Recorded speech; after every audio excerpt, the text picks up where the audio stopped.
If you want to score that ideal client or land that dream job, then you'll need an outstanding portfolio. So in this video, we'll be exploring what the best design portfolios have in common. I've analysed the books of 30 of the world's leading studios and agencies to determine a winning structure for your project pages. At Flux Academy, we're encouraging you to get your portfolio together so you can find more and better work. Check out our Portfolio in 7 Days program, which will help you design and build your personal website fast. Link in the description, as always. When you are ready to prepare your case studies, here's how to do it. I've got 6 pointers for you with multiple examples for each from some of the leading names in our field. Firstly, you'll need to grab attention. In this project for Paper by Ragged Edge, we see that the branding is applied to the packaging, and that packaging is placed right in the center of this full screen image to really get our attention before we scroll down and we see a paragraph of information about the project.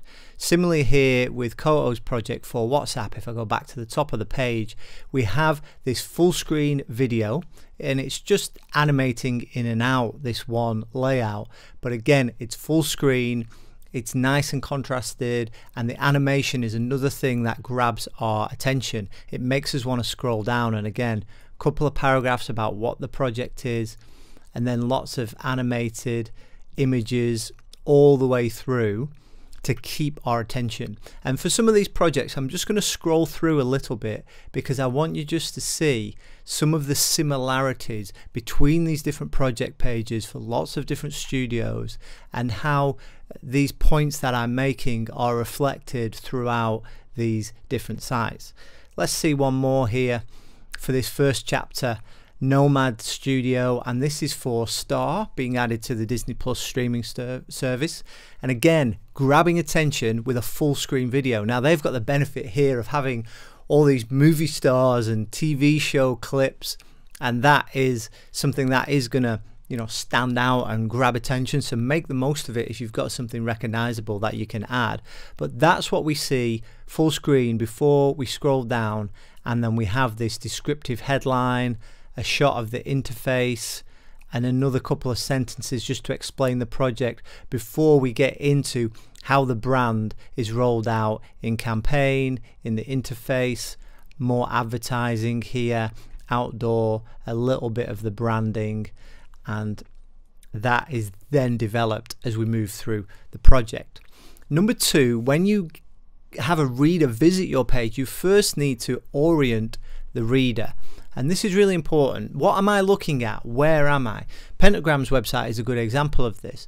They have the convention of having their business name, logo, word mark on the top left, so we know where we are. But within this project page, we have the client's brand name is in the largest point size, Lenus, and then underneath that, what did they do? Brand identity and digital design. So we're not wondering, were they the colorist of this video? No, it's very clear what they actually provided, what their services, so what we're looking and judging this project on. And we have a one sentence description here of the project that helps us understand who this client is. Before then, again, following the same principle of having a large video, something that's attention grabbing, that leads us in, and it makes us want to scroll down and look at the rest of this project and see this branding and see how it has been rolled out through these different applications. Similarly here with Super Union, bit of a different interface. Again, a full screen video, but overlaid here we have a one sentence description of what the project is, and then as we go to the next panel we get another different one sentence description of the project at the top here in all caps, and then very clearly who the client was, who their partner agencies were, the sector this client works in, and the thing that they provided. So it's really clear what we're looking at. Very similar here for Built in Amsterdam, this website for Land of Ride. We have a one sentence description in the top left here of what they did, and then we have all the services that they provided at the bottom. So as we scroll down through this site, it's very clear to us what we're looking at and what the agency's contribution was, and we don't have to read paragraphs and paragraphs of a backstory, but we're quickly oriented, is this something that we want to be looking at? And number three, you don't want to drown the work.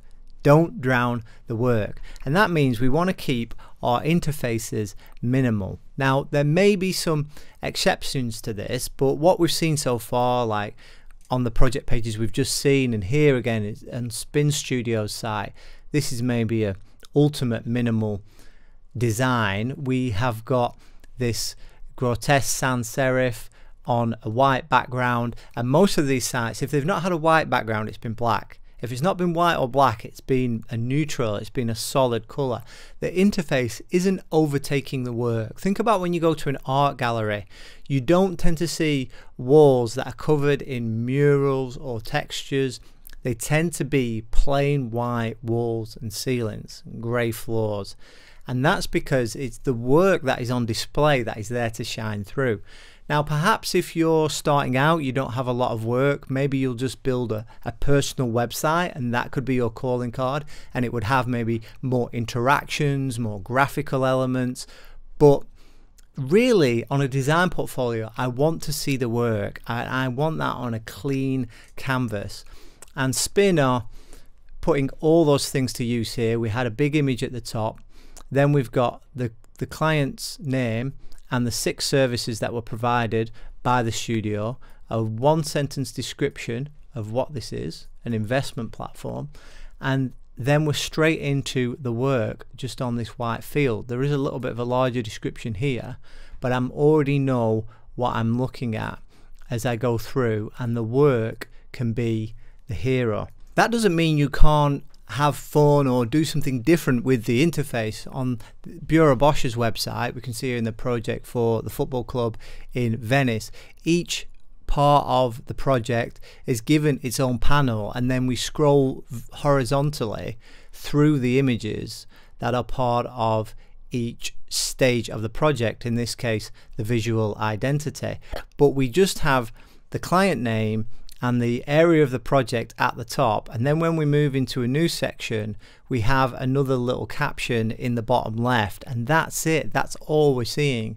So the images are really taking center stage here, even though the interface is a little bit different, a little bit more interesting to interact with than, for example, on the Spin Studio site.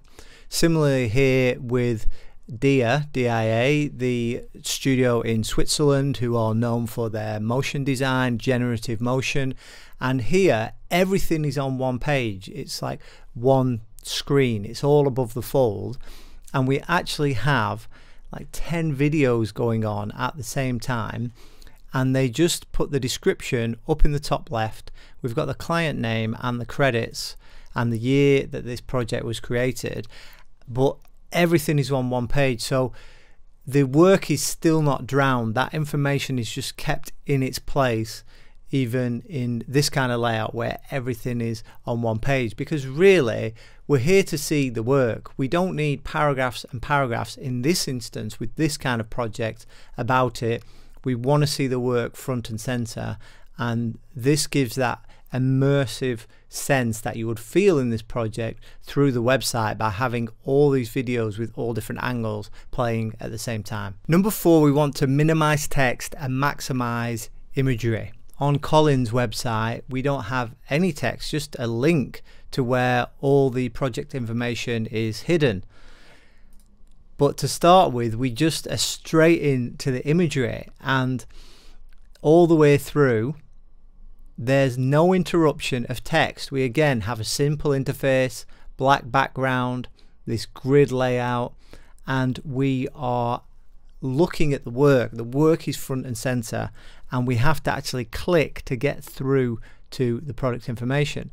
On Sutherland's site, once you click into a project, you just have the name of the client and you're straight into it. Now there's some sense of context that we could pick up, like these are children's shoes. It's obviously British. It's a legacy brand we see from this traditional advertising.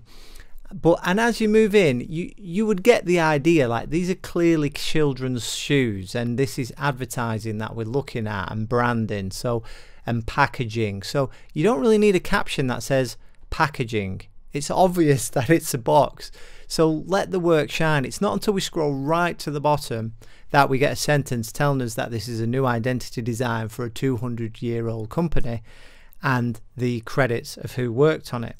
Similarly here on Porto Rocha's site, we have a huge volume of images for Olympicus, and I can just keep scrolling here for a long time, and we're seeing the apparel, we're seeing a website, we're seeing the user interface, and we're seeing advertising, and we just keep scrolling and scrolling through 50 plus images. And sometimes I go to portfolio sites and there's a project and there's like 3 images there. Well, that's not enough. You need to tell the story. You need to help your prospective clients imagine how this could work for them, and you need to showcase your skills and what you can do. So here, 50 plus images. I've not seen a project here on any of these sites with less than 10 images, and it tends to usually be in the 20s and 30s. So lots of images.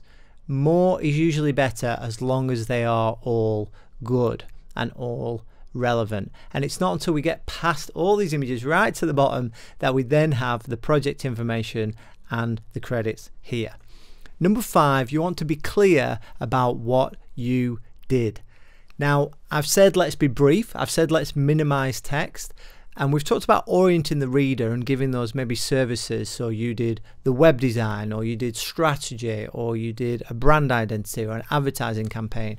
Being clear about what you did, but also it's good to tell the story when it is relevant. So things like a brand identity like that for start, right, we're straight into it, we can see it, we can understand it's what we're looking at visually. But if you're doing something more in depth, perhaps something like an e-commerce site, there might be, not more in depth, that's not the right way of putting it, something with different sorts of outcomes, something that's a bit more strategic in it or more practical, then you might want to describe that a little bit more. So we've got here again this orientation, the client name, the project focus, e-commerce, strategy, branding. We have this big hero image to lead us in there.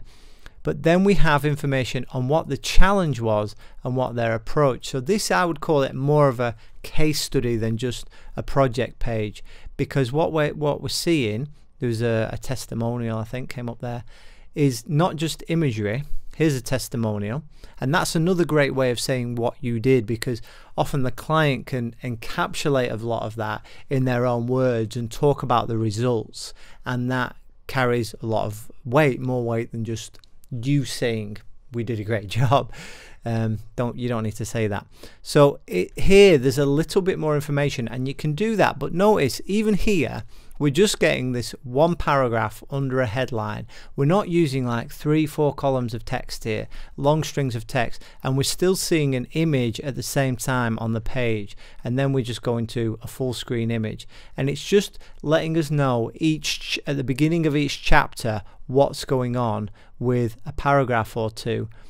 Here, a paragraph, but there's always an image next to it, and then we've got larger images to scroll through. So even though this is telling more of a story and it's more of a case study, it still is image driven. It still is maximizing imagery.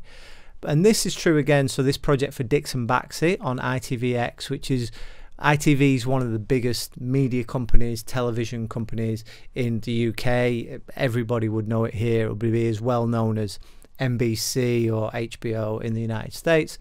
And here, this is the kind of project where we do need more information. But again, we've just got a headline and a paragraph, and then we see some images, a headline and a paragraph straight into the images. So we're not just reading a huge amount of text, and there is more images than there are areas of text on the project as a whole, and we can still just scroll through without reading it and get that image-led feel and get the impression of how the project looks visually. But if we're perhaps a potential client for this studio, we're spending, you know, serious money, tens, hundreds of thousands of pounds on a project, we'd probably want to read some of these paragraphs and get a sense of how the agency approached the project.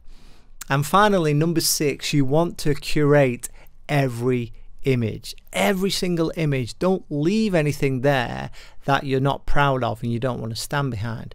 Jones Knowles Ritchie's project for Stella Artois Unfiltered. Again, we've got an image at the top. We've got a short description. It's clear about what they did, their capabilities here. We're orienting the reader. The interface is minimal. All these points are being followed.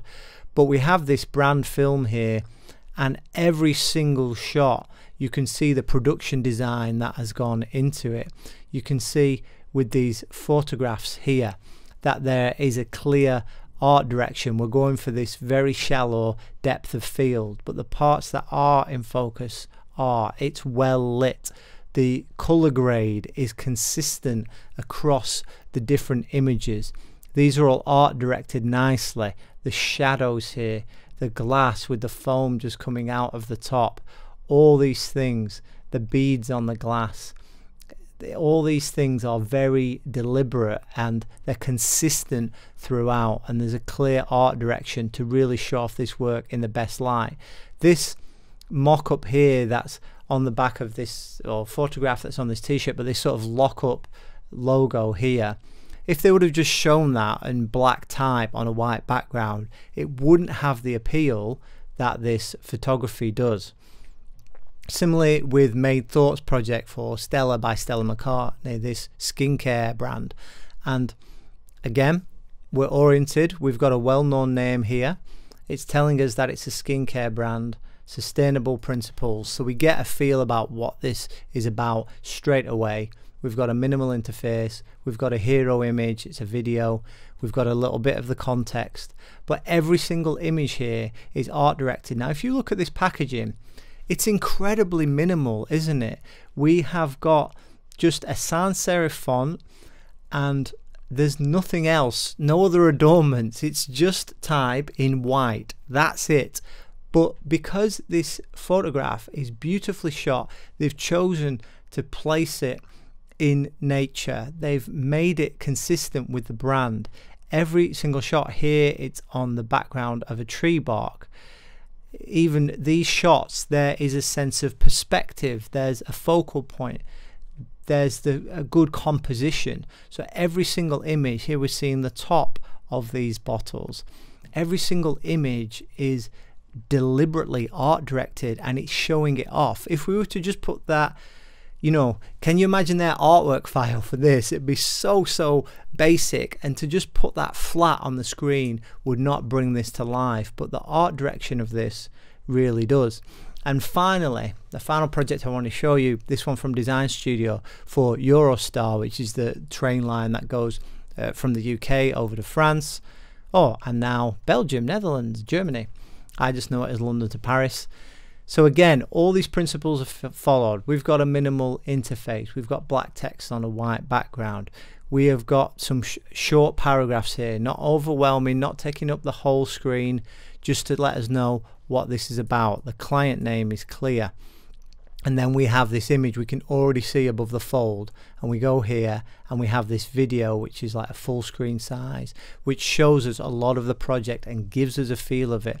But as we move through, every single image is curated. We're seeing this logo on the train itself. We are getting the destinations, the glamour, the interest of it is much more interesting than just seeing a flat piece of graphic design. You can imagine how this would be used in advertising, in digital. They do present the logo clearly so we can see the work, but that's just done that one time, and then the rest of the time things are in context. It's on advertising, using mock-ups or photography. If you can do actual photography, even better. Using animations, all these things will show off your work better. There's a website here, but it's also animated and it's put onto an iPad with a sense of perspective at an angle. It's not just a flat image of a website. This is a much better way to present your work. It's curating every image. As designers, we're here to make things look good, so we need to dramatize and show off our work in the best possible light.